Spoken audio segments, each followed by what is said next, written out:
Nagrota military station ఘటనను army ధృవీకరించింది. Military station పై జరిగిన దాడిని భారత బలగాలు సమర్థవంతంగా తిప్పికొట్టాయి. ఇరువైపులా కాల్పులు జరగడంతో ఓ సైనికుడికి గాయాలైనట్లు ఆర్మీ ప్రకటించింది. దాడికి యత్నించింది ఉగ్రవాదులుగా అధికారులు అనుమానిస్తున్నారు.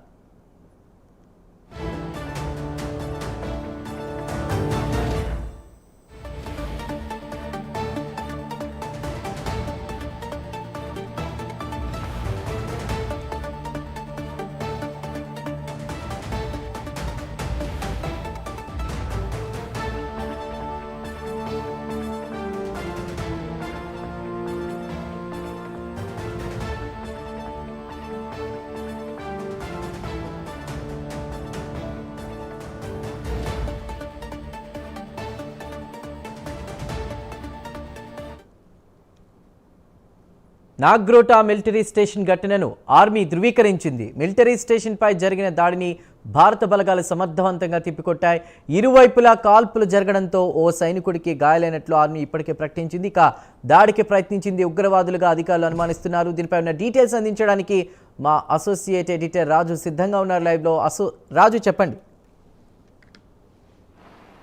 రైట్ చందు, మొత్తానికి నాగ్రోటా అనేటటువంటి ఒక మిలిటరీ స్టేషన్ మీద కొంతమంది ఆగంతకులు దాడి చేశారని చెప్పేసి అందరూ కూడా చెబుతున్న పరిస్థితి. మనం కూడా దాన్ని బ్రేక్ చేసినటువంటి పరిస్థితి. అయితే టెర్రరిస్టులు ఈ దాడికి పాల్పడి ఉండొచ్చు. ఆర్మీ దుస్తులు అక్కడికి వెళ్ళి అక్కడ ఉన్నటువంటి సెంట్రీ మీద కాల్పులు జరపడం, వెంటనే సెంట్రీ తేరుకొని అక్కడ ఉన్నటువంటి భారత బలగాలు కూడా కాల్పులు జరపడంతో ఇరు వర్గాల మధ్య కూడా కాల్పులు చోటు చేసుకుని ఈ కాల్పుల్లో ఆ సెంట్రీకి గాయాలైనటువంటి పరిస్థితి ఉంది. అయితే ఇది ఇంకా కూడా ప్రభుత్వం అధికారులు ఇంకా కూడా ధృవీకరించాల్సి ఉందని చెప్పేసి మనం చెప్పడం జరిగింది. ఇందులో భాగంగానే వైట్ నైట్ కాప్స్ అంటే భారత బలగాల్లో ఒకటైనటువంటి వైట్ నైట్ కాప్స్ ఏదైతే ఉందో ఆ కాప్స్కి సంబంధించి వాళ్ళు ధృవీకరించారు. ఎస్పెషల్లీ సస్పిషియస్ మూమెంట్ ఉండింది ఏదైతే ఈ ఎక్కడ ఈ ఈ నాగ్రోటా మిలిటరీ స్టేషన్ దగ్గర ఒక సస్పిషియస్ మూమెంట్ ఉండింది. సో దీంతో వెంటనే మేము దాన్ని ఛాలెంజ్గా తీసుకున్నాం. వెంటనే అక్కడ ఉన్నటువంటి ఏదైతే సెంట్రీతో పాటు ఇతర భద్రతా బలగాలన్నీ కూడా అలర్ట్ అయ్యాయి.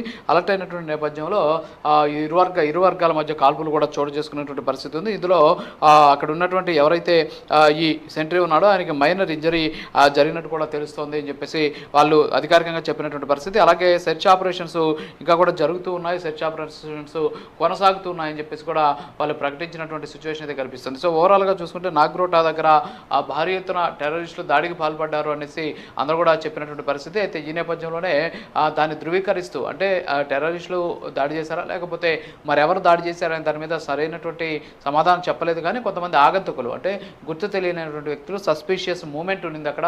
సో దాన్ని మేము వెంటనే సమర్థవంతంగా తిప్పికొట్టామని చెప్పేసి కూడా అక్కడ ఉన్నటువంటి ఏదైతే ఈ వైట్ నైట్ కార్ప్స్ సంబంధించినటువంటి అధికారులు కూడా చెప్పినటువంటి పరిస్థితి. సో ఓవరాల్గా చూస్తే నాగ్రోటా దగ్గర ఏదో ఉద్రిక్తత చోటు చేసుకుంది, భారీ ఎత్తున జరగబోతుంది అనేటటువంటి ప్రచారానికి చెక్ పెట్టే విధంగా ప్రస్తుతానికి వైట్ నైట్ క్రాప్స్ ప్రస్తుతానికి అధికారికంగా ఇచ్చినటువంటి ఈ ఏదైతే ఈ పోస్ట్ ఏదైతే ఉందో దీన్ని బట్టి మనకు స్పష్టంగా తెలుస్తుంది. అక్కడ ఒక జవాన్కి మాత్రమే గాయాలైనట్టు తెలుస్తుంది. సో ఆ జవాను ఎవరైతే గాయాలైనటువంటి జవాన్ ఉన్నాడో సో జవాన్కి సంబంధించి ప్రస్తుతానికి అతనికి చికిత్స కూడా అందిస్తూ ఉన్నటువంటి పరిస్థితి. సో అక్కడ మేజర్ ఇన్సిడెంట్ అయితే మాత్రం ఏమీ జరగలేదు. సెర్చ్ ఆపరేషన్స్ ఇంకా కూడా కంటిన్యూ అవుతున్నాయి. ఎవరైతే వచ్చినటువంటి ఆగంతకులను పట్టుకునేటటువంటి ప్రయత్నాల్ని అక్కడ ఉన్నటువంటి ఆర్మీ అధికారులు చేస్తున్నటువంటి సిచ్యువేషన్ కనిపిస్తుంది.